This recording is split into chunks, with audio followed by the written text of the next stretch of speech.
جو اعتراض بندے محرم پہ کرتے ہیں اللہ نے سب کا جواب حج پہ دے دیا.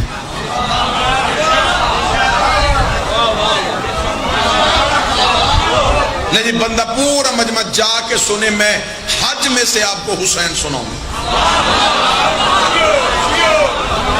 بندے یہاں اعتراض کرتے ہیں جی محرم کا مہینہ طلوع ہوتا ہے، جی شیعہ اتنا خرچ اخراجات جو مدرسوں میں کرتے ہیں، انہیں کیا ضرورت ہے؟ کالے کپڑے پہنتے ہیں، ماتم کرتے ہیں، ننگے پاؤں چلتے ہیں، زنجیر چلاتے ہیں، سبیلے لگاتے ہیں، لنگر بانٹتے ہیں. اتنا خرچ کرنے سے اس سے حسین کو کیا ملے گا؟ بندے پوچھتے مولوی صاحب کیا کرنا چاہیے؟ وہ کہتے بہتر ہے قرآن پڑھو، کربلا والوں کو بخشو، نمازیں پڑھو، کربلا والوں کو بخشو. یہ بہتر طریقہ ہے بجائے گلیوں میں ننگے پاؤں پھرنے کے. گھر کے اندر بیٹھو، وضو کرو بچوں کو ساتھ لے کے، قرآن پڑھ کے بخشو. یہ اعتراض ہوتا ہے یا نہیں ہوتا؟ اور آج کے دور میں سادہ مسلمان اس اعتراض کو جلدی قبول کر لیتا ہے. وہ کہتا بات ٹھیک ہے، اپنا خون نکالنے سے، گلیوں بازاروں میں پھرنے سے کیا ملے گا؟ قرآن پڑھ کے بخشیں. اس کا پہلا جواب میں دینے لگا ہوں. قرآن ہمیشہ اسے پڑھ کے بخشا جاتا ہے جو خود مرنے کے بعد نہ پڑھ سکے.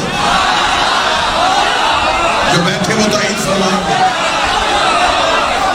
قرآن ہمیشہ اسے پڑھ کے بخشا جاتا ہے جو مرنے کے بعد خود نہ پڑھ سکے. اور جو نیزے کی نوک پہ قرآن پڑھتا ہو تو تیری تلاوتوں کا محتاج نہیں ہوتا. جس مولوی نے کہا تھا اتنا خرچہ کرنے سے حسین کو کیا ملتا ہے، میں اسی مولوی سے کہوں گا تو نے جو اتنا خرچ کر کے اللہ کے گھر میں حج کرنے کے لیے گیا تھا، وہاں خدا نے تجھ سے کیا کروایا؟ تم خدا کے بارگاہ میں پہنچا، لبیک اللہم لبیک، میرے اللہ تیرا بندہ تیرے گھر میں حاضر ہو گیا ہے. خدا نے کہا وہ پہاڑی صفا ہے، وہ پہاڑی مروہ ہے، پہلے ان کے درمیان دوڑ گیا. وہاں کھڑا ہو کے پوچھ لیتا میرے اللہ یہاں دوڑنے سے ابراہیم کو کیا ملے گا، یہاں دوڑنے سے اسماعیل کو کیا ملے گا، شیطانوں کو پتھر مارنے سے ابراہیم کو کیا ملے گا، عرفات میں رہنے سے اسماعیل کو کیا ملے گا؟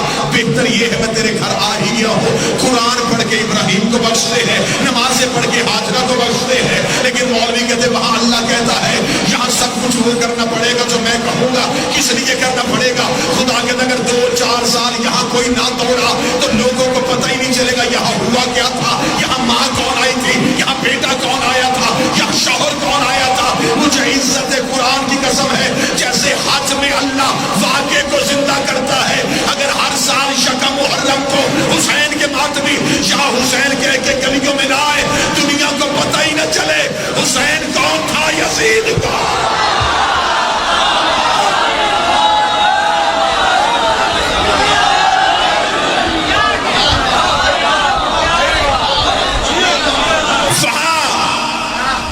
ابراہیم اور اسماعیل کے واقعے کو زندہ کیا جاتا ہے. محرم میں حسین ابن علی کے واقعے کو زندہ کیا. حج پورا یاد ہے ابراہیم اور اسماعیل، محرم پورا یاد ہے حسین ابن علی. بندے اعتراض کرتے ٹھیک ہے جی آپ امام حسین علیہ السلام کا ذکر کریں، لیکن یہ شیعہ لعنتیں جو کرتے نا یہ قبول نہیں. یہ جو کہہ دیتے نا جی لعنت ہو جی، یہ لعنت کیوں کرتے ہیں؟ قیامت والے دن اللہ جانے وہ بندے جانے. اللہ پہ چھوڑ دینا چاہیے، ہمیں لعنت نہیں کرنی چاہیے. اچھا اگر ہمیں لعنت نہیں کرنی چاہیے پھر حج میں شیطان کو پتھر کیوں مار کے آئے ہو؟ وہاں بھی کہہ دیتے میرے اللہ تو جانے یہ جانے.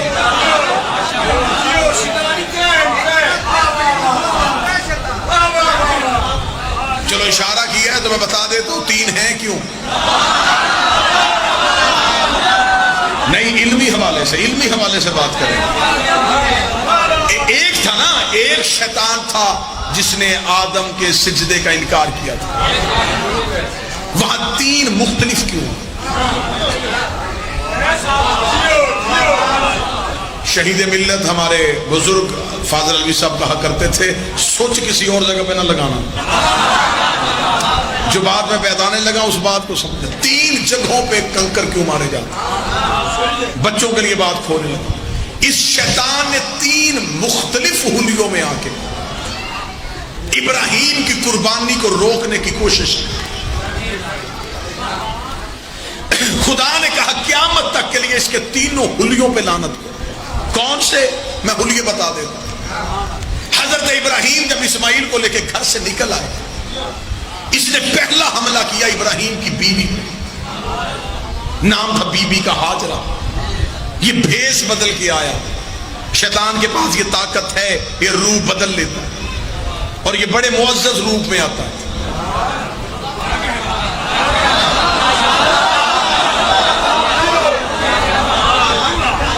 شیطان جب بھی آیا مولوی کا روپ میں آیا، ماتمی کا روپ میں نہیں آیا۔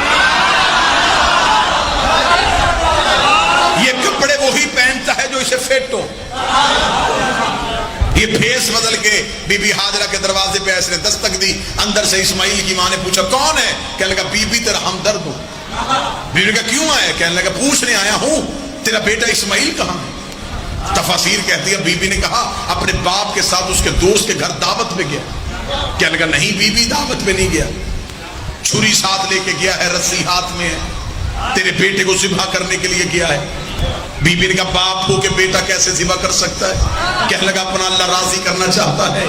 اس کے اللہ نے کہا اگر مجھے راضی کرنا بیٹا ذبح کر، وہ بیٹا ذبح کرنے کے لیے چلا گیا۔ کتابیں چاہو گے چھت تک ڈھیر لگانے کے لیے تیار ہو۔ اسماعیل کی ماں ابراہیم کی بیوی نے کہا مجھے کرنا کیا چاہیے؟ کہنے لگا بی بی سوچ کر رہی ہے دروازہ کھول گھر سے نکل، دروازہ کھول گھر سے نکل، دروازہ کھول گھر سے نکل۔ وہ سامنے ابراہیم جا رہا ہے، اس کا ہاتھ پکڑ اسماعیل کو لے کے واپس آ جا۔ ابھی اس نے کہا دروازہ کھول گھر سے باہر نکل۔ بی بی نے بند دروازے کے اندر سے کہا لا حول ولا قوت الا باللہ العلی العظیم۔ کہیں تو دروازے کے باہر شیطان کو نہیں کہا۔ اس کا بی بی باہر تو آئی نہیں، اندر میں گیا نہیں، پہچانا کیسے؟ بی بی دیکھ جو نبی کی بیوی کو حق کے مقابلے پہ گھر سے نکالے تو کل بھی شیطان تھا، آج بھی شیطان۔ تو نبی کی بیوی کو نکال،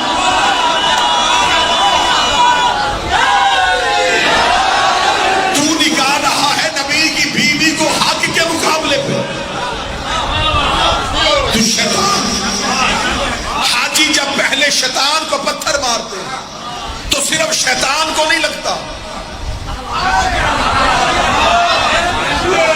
ہر اس بندے پہ لعنت ہوتی ہے جس نے جس بھی دور میں یہ کام کیا۔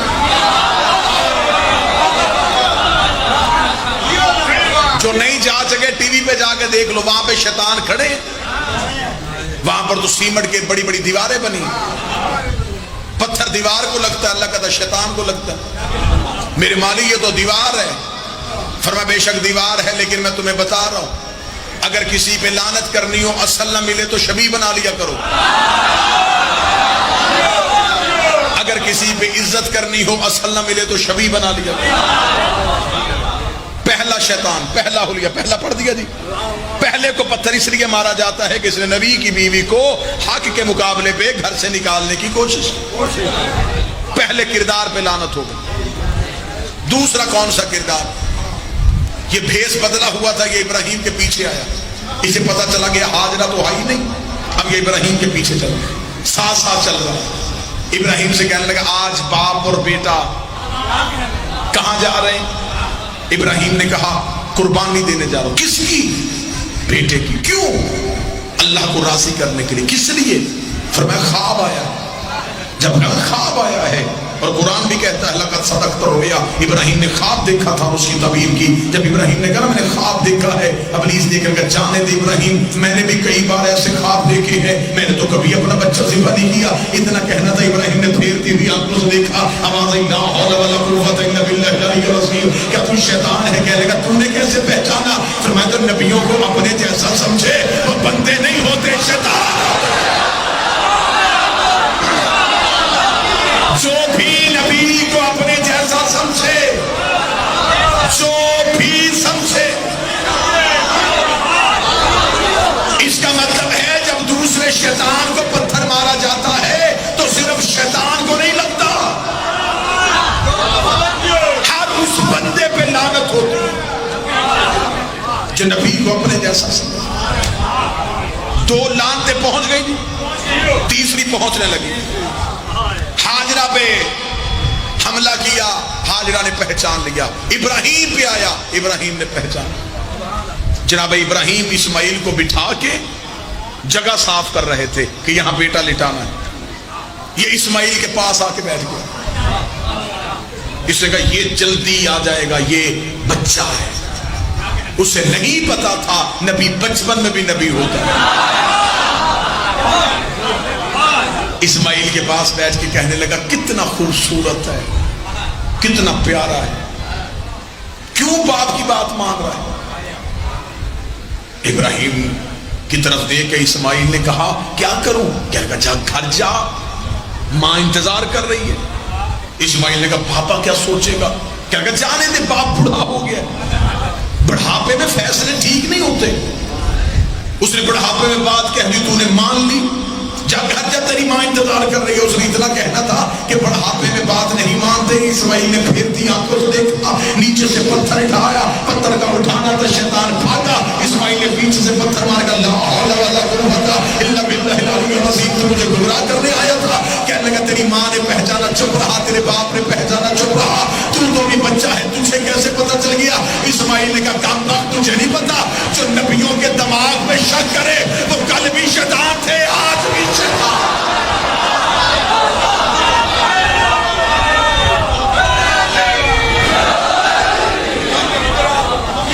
اس کا مطلب ہے جو بھی نبی کے دماغ پہ شک کرے وہ شیطان ہوتا ہے اور لعنت کا حقدار ہوتا ہے. یہاں بندے ہم پہ اعتراض کرتے ہیں کہ لعنت نہ کرو, وہاں سارے لعنت کر کے آتے ہیں. یہاں نمازیں اکٹھی پڑھو تو کافر, وہاں عرفات میں ظہر اثر, مزدلفہ میں مغرب اور عشاء اکٹھی پڑھی جاتی ہے. اس کا کیا مطلب ہے؟ خانگڑھ میں شریعت اور کعبے میں شریعت اور. یہاں اکٹھی پڑھو تو کہتے شیعہ, وہاں پڑھو تو وہاں تو پڑھنی پڑے گی, اس لیے کہ بنانے والا کعبے کا شیعہ ہے. اللہ قرآن میں کہتا ہے ابراہیم ہمارے شیعوں میں سے. بڑا لطف آتا ہے وہاں پہ جب جو پہلی بار حاجی کیا ہوتا نا, جو بالکل نیا حاجی ہوتا, فریش حاجی, وہ جب وہاں جا کے نماز ظہر پڑھ کے اٹھنے لگتا ہے تو پرانا حاجی, ریگولر حاجی, وہ اس کا ہاتھ پکڑ کے بٹھا لیتا ہے. وہ کہتا جی کیوں بٹھایا؟ وہ کہتا کہاں جا رہا ہے؟ اس نے کہا ظہر پڑھ لی. تو اس نے کہا اثر نہیں پڑھنی. وہ گھڑی میں ٹائم دیکھتا اور ٹائم دیکھتا, حاجی صاحب طبیعت ٹھیک ہے, اثر اس ٹائم پہ؟ جی بالکل اس ٹائم پہ. کیوں؟ اس نے کہا یہاں اکٹھی پڑھتے ہیں, شام کو مغرب کے ساتھ عشاء بھی پڑھنی پڑے گی. وہ پرانا حاجی جب یہ بات کہتا تو نیا حاجی اس کے کام میں پوچھتے, حاجی صاحب یہ کام تو پاکستان میں شیعہ نہیں کرتے. اس کا چپ ہو جائے, یہاں سب کچھ وہی کرنا پڑتا ہے جو شیعہ کرتے, یہاں ہر چیز وہی کرنی پڑتی ہے جو شیعہ کرتے. یہاں علم چومنا گناہ, وہاں سارے پتھر چوم کے آتے ہیں. جس پتھر کو بوسہ دیتے ہیں اس کا نام ہے حجر اسود. حجر کہتے ہیں پتھر کو, اسود کہتے ہیں کالا, کالا پتھر. جاؤ جا کے حاجیوں سے پوچھو, اس پتھر کو عزت کیے بغیر کوئی بندہ اپنا حج مکمل ہی نہیں کر سکتا. آج ہمیں بندے کہتے ہیں خود ہی کپڑا لاتے ہیں, علم بنا لیتے ہیں, خود ہی لکڑی لاتے ہیں, تعزیہ بنا لیتے ہیں, خود ہی میز لاتے ہیں, ممبر بنا لیتے ہیں. یہ شیعہ اپنے ہاتھ کی بنی ہوئی چیزوں کو کیوں چومتے ہیں؟ انہیں نہیں پتا یہ لکڑی ہے, انہیں نہیں پتا یہ کپڑا ہے, انہیں نہیں پتا یہ لکڑی ہے, انہیں نہیں پتا یہ پتھر کہاں کہاں سے آئے ہوئے چہرے میرے سامنے بیٹھے ہیں. بندے ہم پہ اعتراض کرتے ہیں لکڑی بھی اپنی ہے, کپڑا بھی اپنا ہے, یہ پھر بھی کیوں چومتے ہیں؟ جب کعبے میں جاتے ہو اگر حجر اسود کا بوسہ نہیں لے سکتے تو وہاں پہ کھڑے علماء کہتے ہیں اگر حجر اسود تک ہاتھ نہیں پہنچتا تو اپنے ہاتھ کی ہتھیلی کو حجر اسود کی جانب کرو, پھر اپنے ہاتھ کو حجر اسود سمجھ کر چومو. میرا ہاتھ ہے مولوی کے گریبان پہ, چوما ہاتھ تھا, ثواب حجر اسود کا کیسے ہو گیا؟ وہ کہتے چومتے ہم ہاتھ ہیں, ذہن میں حجر اسود ہوتا ہے. چومتے ہم تعزیہ ہیں, ذہن میں روضہ حسین ہوتا ہے.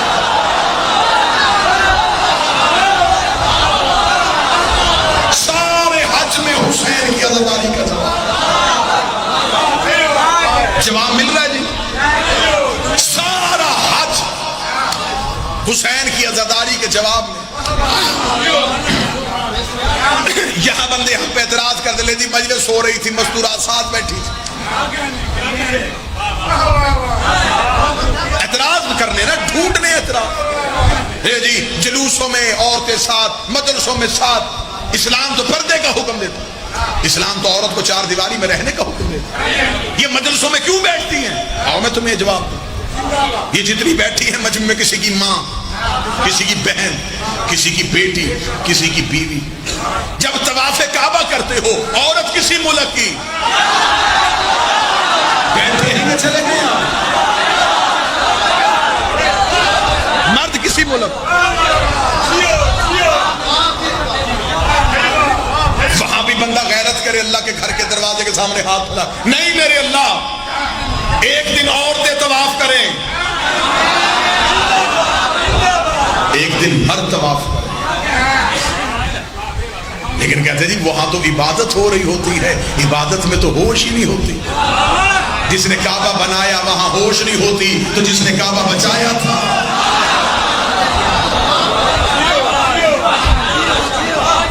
یہاں مجلس سننے کے لیے آ جائیں گے، مجلس ختم ہوگی، مجلس کے بعد کہیں لنگر کر لو، نہیں جی لنگر نہیں کرنا۔ نیاز چکھ لیں جی، نہیں جی نیاز نہیں چاہیے۔ میرا ایک سنی دوست میرے ساتھ مجلسوں پہ جاتا تھا اور میں اکثر دیکھتا تھا کہ وہ کھانا نہیں کھاتا تھا، ہمیشہ بہانہ کر کے بچ جاتا تھا، کھا کے آیا ہوں، طبیعت ساتھ نہیں دے رہی۔ ایک دن میں نے پوچھا، میں نے کہا یار میں نے محسوس کیا تو کھانا نہیں کھاتا۔ اس نے کہا جی مجھے کسی بڑے نے بتایا کہ جو شیعوں کے گھر سے لنگر کرتا ہے وہ کبھی نہ کبھی شیعہ ضرور ہو جاتا۔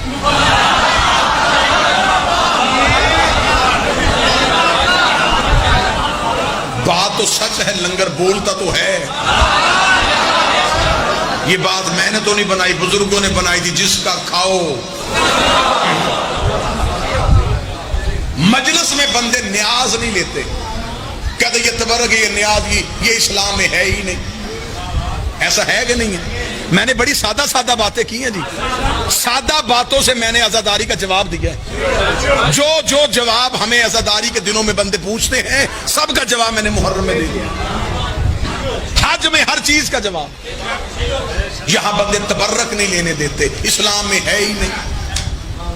تازہ تازہ حاجی حج کر گیا، اس کے گھر جاؤ، اس سے جا کے ذرا پوچھو حج صاحب کوئی حج کے قصے سنائیں، بڑے لمبے چوڑے سنائیں گے، اللہ نے بڑا کرم کر دیا، باجی بچوں نے مہربانی کی، بھیج دیا مجھے، بڑی ان کی نوازت، باجی سب کے لیے دعائیں کی ہیں، حجر اسود پہ بڑا رویا جی، طواف بڑا رو رو کے کیا جی، صفا و مروہ پہ بڑا لطف آیا جی، کیا کہنے جی، بڑا ہی اللہ نے مزہ کرم کر دیا، بڑا ہی اللہ نے شرف بخشا۔ پورے واقعے سننے کے بعد جب آپ اٹھ کے جائیں، اچھا حاجی صاحب اللہ نہیں تھوڑی دیر کے لیے بیٹھ، حاجی صاحب اندر جائیں گے، 2 کھجوریں،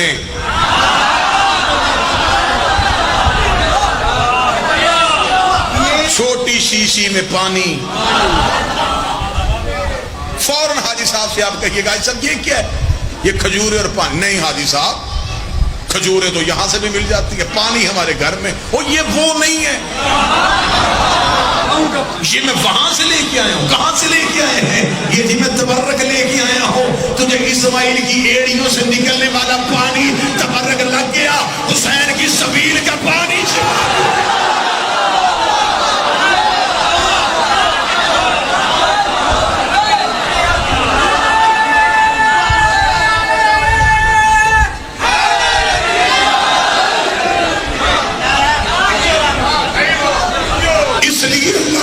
محرم سے پہلے رکھا ہے۔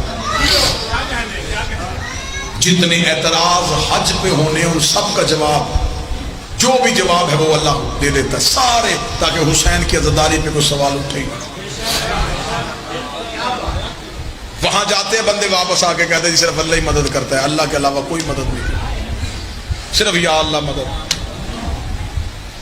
6 سال سعودی عرب کوئی بچہ محنت مزدوری کرنے چلے جائے نا، واپسی پہ مفتی بن جاتا ہے، ایک آدھ خاندان کا بیڑا غرق کر دیتا ہے۔